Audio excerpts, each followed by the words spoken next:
Hey guys, welcome back to my channel, and welcome to my channel if you are new. Today is such an exciting video because it is a, I don't know what we're calling it, a marriage tag, a husband and wife tag, a Q&A, whatever you want to call it. But this is my husband Brandon, for those of you who are new to my channel. And before we get started, I do just want to say this video is in collaboration with Cara Lanelle. Cara is someone that I randomly found on YouTube and I instantly fell in love with her. Her channel is a lot of beauty and fashion, but she just had a baby, and so now she is venturing over into the mommy vlogger, and I love this about her channel. Her son's name is RG, and he is so cute, and she has a husband named Rob.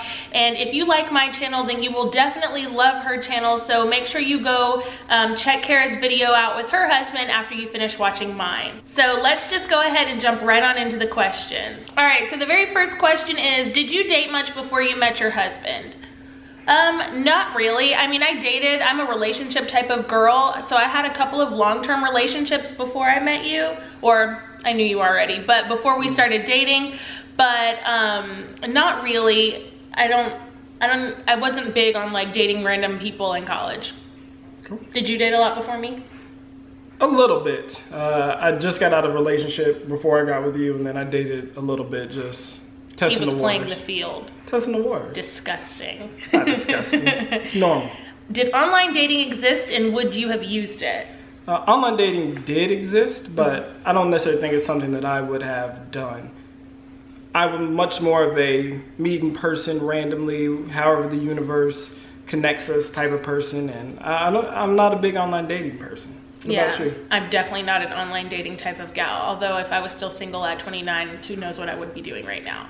Not to knock anything about online dating, because I know it can be essential, and we do know people who have gotten married off of meeting online, so it can work. I just personally don't know if I would do it. And online dating did exist back then, but back when we were dating was like 2010 when we started dating. It was mostly like eHarmony. It wasn't like Tinder. We didn't have Tinder. And Tinder looks like it could be fun though. I have no interest. No. All right. Where do you think it's a great place to meet a guy? I'll answer this one since I'm a girl. Okay, it depends on the type of guy you're looking for. So if you're looking for like a guy who likes to party and have fun and like be out, maybe like at a club, or you know, someone who you know goes to a lot of parties, just go to a lot of parties to meet those types of people. But if you're looking for someone more like-minded, like maybe religion-wise, or you know, who thinks about things like similar to you, maybe at church would be a good idea, in like your singles ministry, or you can meet a guy at like a local place that you like, an activity that you like to do, like working out, like at a gym or a park.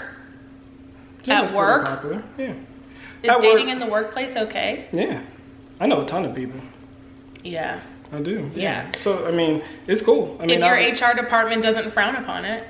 Yes, 100%. The next question is, what qualities would you tell single ladies to look for?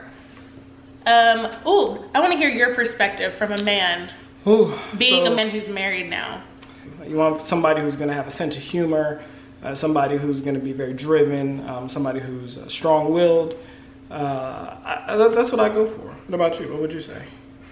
I would tell ladies to look for intellect, because they may have this, but if they don't have a brain, then, you know, beauty is gonna fade eventually, and then you're left with what? Also, a sense of humor, someone who's maybe financially sound, and it doesn't mean financially like stable or like wealthy. It just means that they know how to save their money and is smart with it, so that if you do get married, you're not stuck with some guy who just blows through your bank accounts.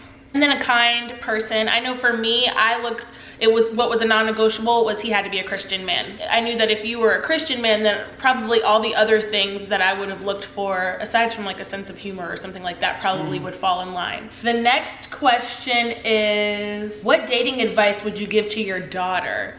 I want to hear this from a dad, since you were a young man. You know, this is tough because obviously we have a son, and thinking from the other perspective of what I would tell my daughter, I think I would tell her to always be smart. I think you need to understand that not all guys have good intentions, and she needs to understand that, always keep her guard up, especially early on. When you're young, not everybody's gonna have the same vision of what future looks like for you. You may fall in love early and have heartbreak early, but understand that the right person is out there for you. I agree with all of that. The next question is, how did we meet and how old were we? So Brandon and I met in high school. I was brand new to his school, and I was the new girl. It was my very first year in public school, by the way, and I couldn't, like, it was awful for me. But I wasn't used to how large it was. And that's where we met, and I was 17? And I was 16. And you were 16. You're I'm younger. older. Started school early. Number 7, did you play hard to get? Yeah, you did a little bit. I did. You Yeah, didn't, did. though. You were really out there. You were on the hunt. It was hunting season back then. And I said no, multiple times. I made him wait 5 months. The next question is, did you know he was the one right away, and did he know? Did you know? Yeah, something was different about you. I always say, I think fate kind of brought us together and how we connected. I think ever since that first day, excuse me, ever since that first day that we met. Are you gonna cry? No. I'm Oh, good. I thought you were getting choked up. Nah, it's food. But ever since the day that we met and how we met, and it was just different. So I always knew you were a little special. And I agree. I think that the reason why I held him off for so long is because I was in my senior year of college, and I knew that if I immediately started dating him, that it probably was going to be forever. And I don't know if at the time I was ready for that in my mind yet.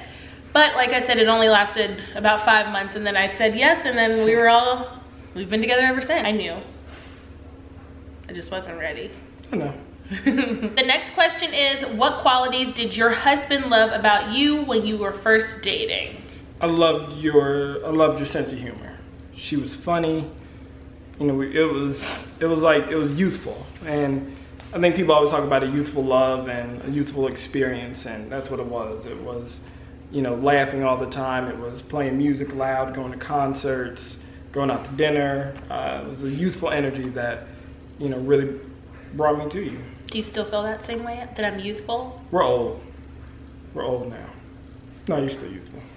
You are very youthful. I'm almost 30.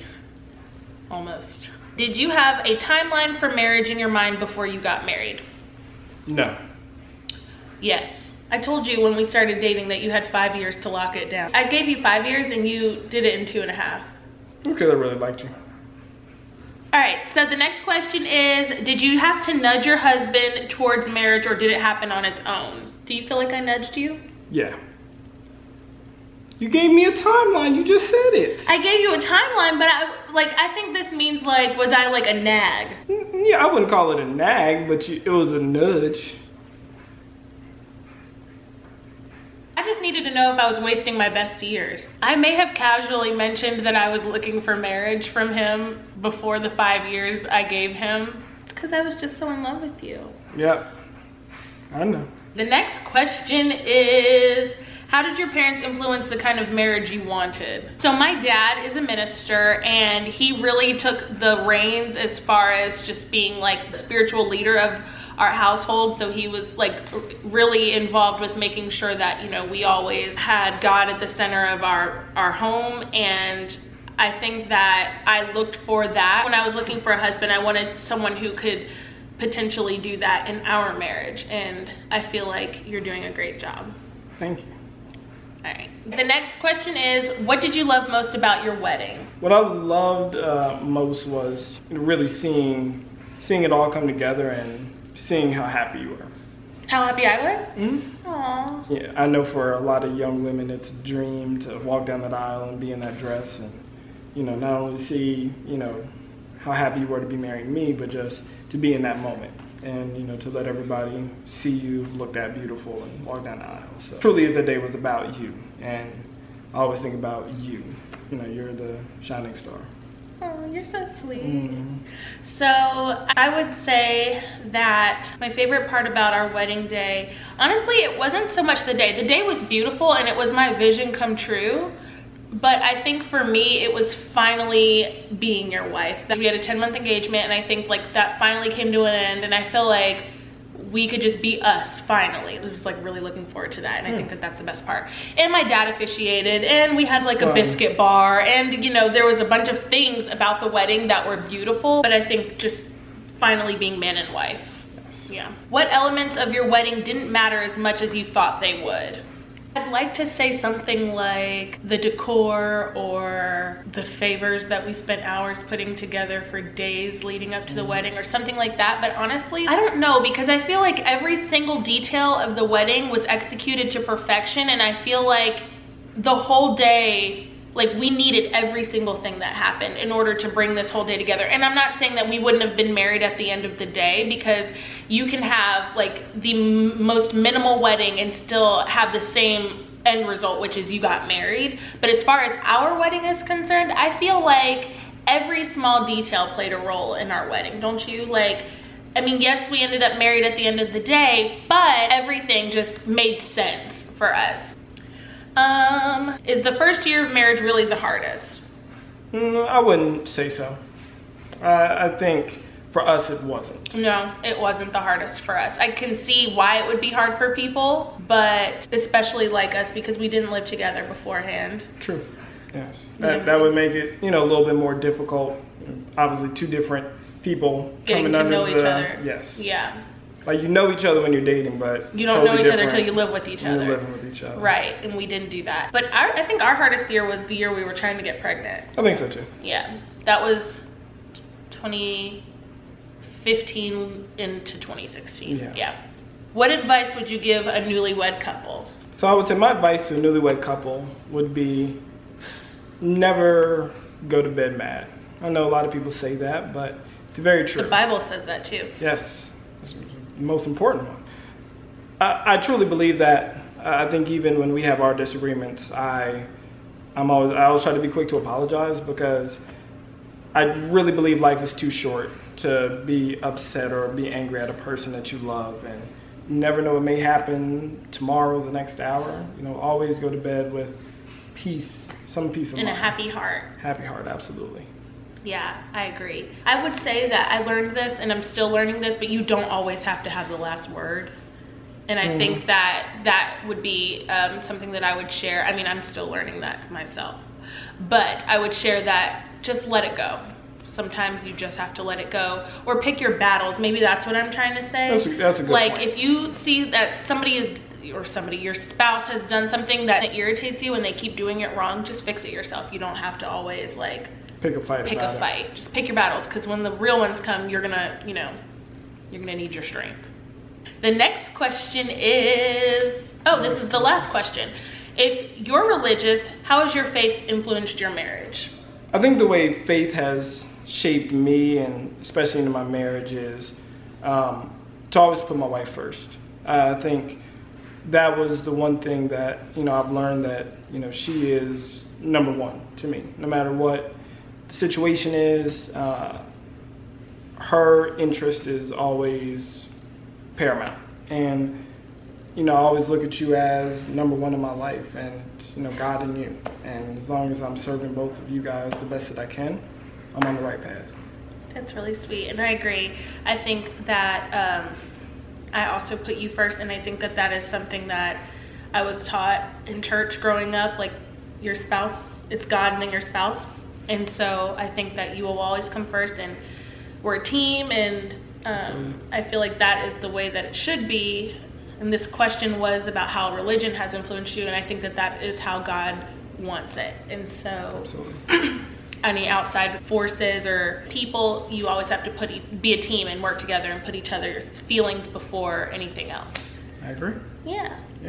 All right, guys, well, that is the end of this tag. Thank you so much, Brandon, for doing this with me. No problem.